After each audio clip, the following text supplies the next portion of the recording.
नमस्कार दोस्तों, study with Dev channel में आपका स्वागत है। दोस्तों, पिछली वीडियो हमने राष्ट्रपति को शुरू कर दिया है। इस वीडियो में देखते हैं भारत में राष्ट्रपति की चुनाव प्रणाली। तो भारत के जो राष्ट्रपति हैं इनकी चुनाव प्रणाली कैसी है इसको देखते हैं। यह आर्टिकल 55 में दिया गया है कि राष्ट्रपति की चुनाव प्रणाली कैसी रहेगी और राष्ट्रपति एवं उपराष्ट्रपति निर्वाचन अधिनियम जो 1952 आया था इसके अंतर्गत ही इनके चुनाव प्रणाली को डिसाइड किया गया है। तो राष्ट्रपति की जो चुनाव प्रणाली है अनुच्छेद 55 में है और राष्ट्रपति की जो योग्यता है यह 58 में दिया गया है और एक अनुच्छेद है 54, इसमें निर्वाचक मंडल दिया गया है। इन्हें राष्ट्रपति की निर्वाचक मंडल अनुच्छेद 54 में है, राष्ट्रपति की योग्यता अनुच्छेद 58 में है, राष्ट्रपति की चुनाव प्रणाली अनुच्छेद 55 में है। ये 3 अनुच्छेद इंपॉर्टेंट है, इसको ध्यान दे लेना दोस्तों, क्योंकि इसमें कन्फ्यूजन बना रहता है। आर्टिकल 55, 54, 55 और 58 में। तो 54 में निर्वाचक मंडल है, 55 में निर्वाचन प्रणाली और 58 में इनकी योग्यता है।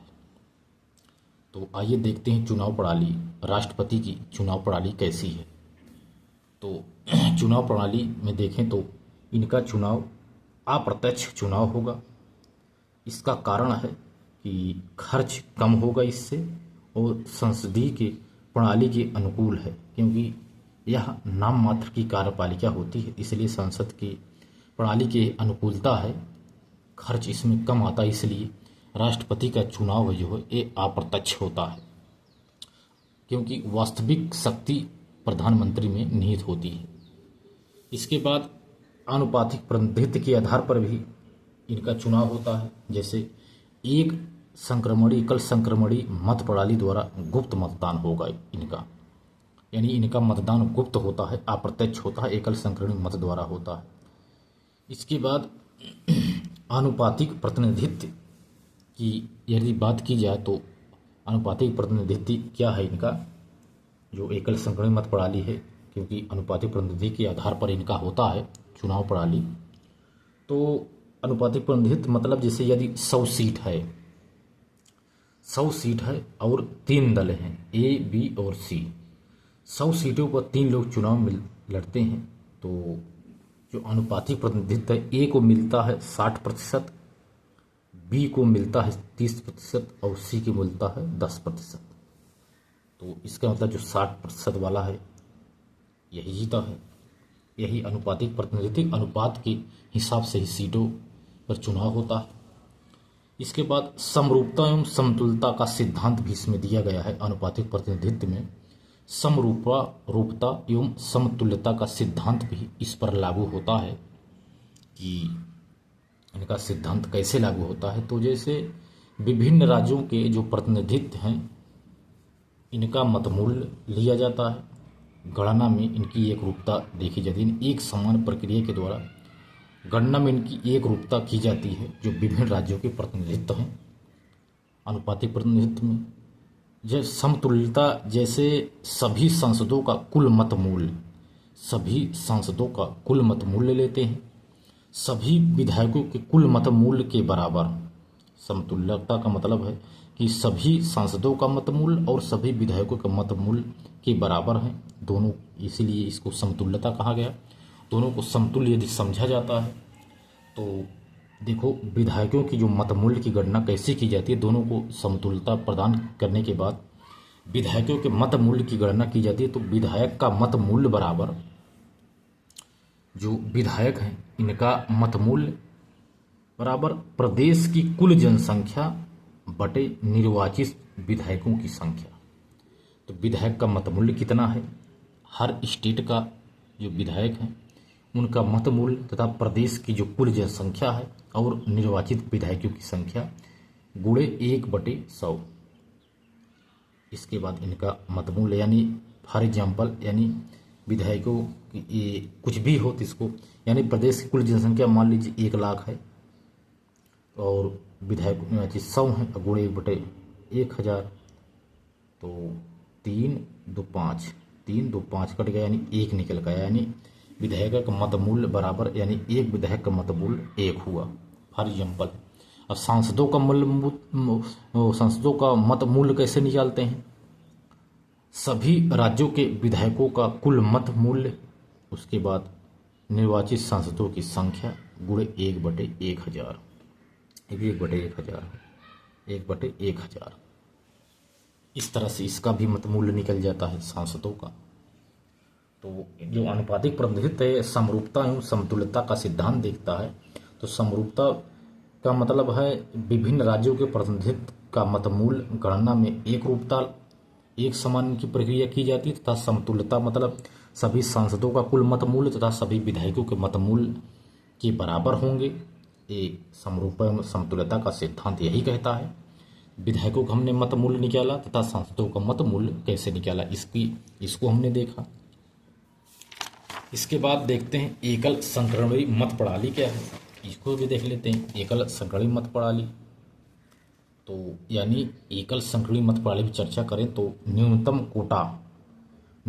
कोटा बराबर जैसे कुल मत बटे 2 +1 बराबर 50% यानी प्लस, यानी कुल मत जो है बटे 2 +1, यानी जैसे 100 है, 100/2 +1, 2 50 +1 बराबर 51%, यानी 50% से जो अधिक पाता है न्यूनतम कोटा का, तो वह, इसका मतलब है कि वह जीत गया।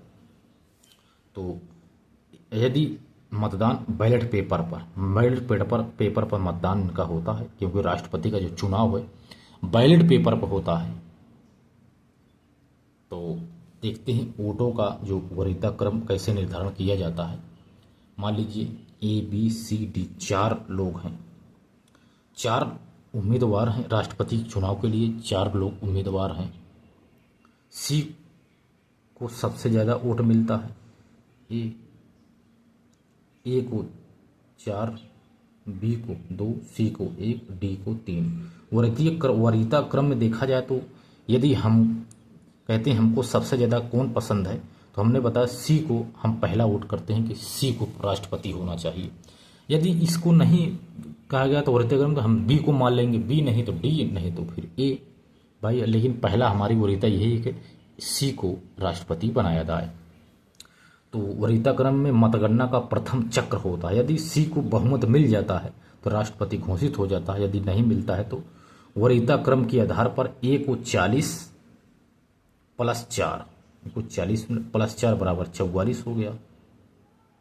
अब प्लस यदि इसमें 11 जोड़ दिया जाए तो हो जाएगा 55। B को 20 मिला है, B को 20 मिला, इनको 40 मिला है ना, इनको 40 मिला, इनको 20 मिला, इनको 10 मिला, C को 30 मिला, C को 30, इनको तो B 20 + 2 बराबर 22। इसके बाद C को मिला 30, अरे यहाँ C रहेगा यार, सॉरी, यहाँ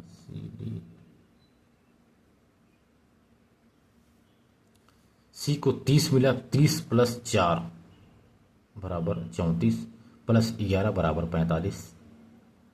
इसके बाद D को मिला 10, तो ये तो 0 समझ लीजिए, तो इसको हटा दिया जाता है क्योंकि जो सबसे कम पाता है इससे कोई मतलब नहीं। तो देखा जाए तो A को भले 40% वोट मिला है, प्लस इसमें 4 जुड़ गया तो 44 हो गया, प्लस इसमें 11, दोनों का यदि मत मूल्य निकाल करके विधायकों सब मिले के 11 जोड़ते हैं तो 55 हो जाता है, यानी A जीत गया है, यानी A को 55% मिल गया हो, इसलिए A की डिग्री हो जाती है।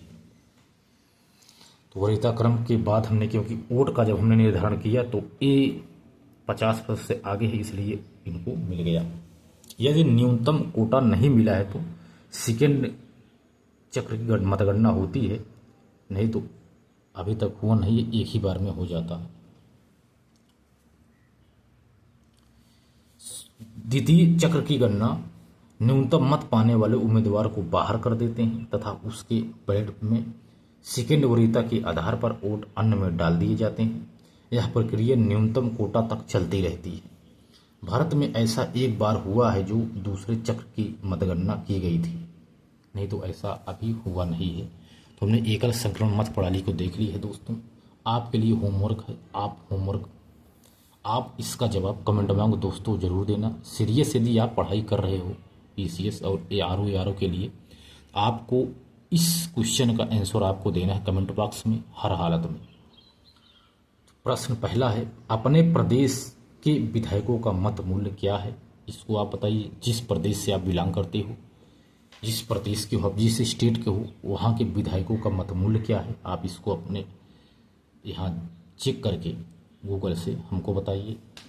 सांसद का मत मूल्य कितना है? इसको भी बताइए। अधिकतम तथा न्यूनतम विधायक का मत मूल्य कितना है? इसको बताइए।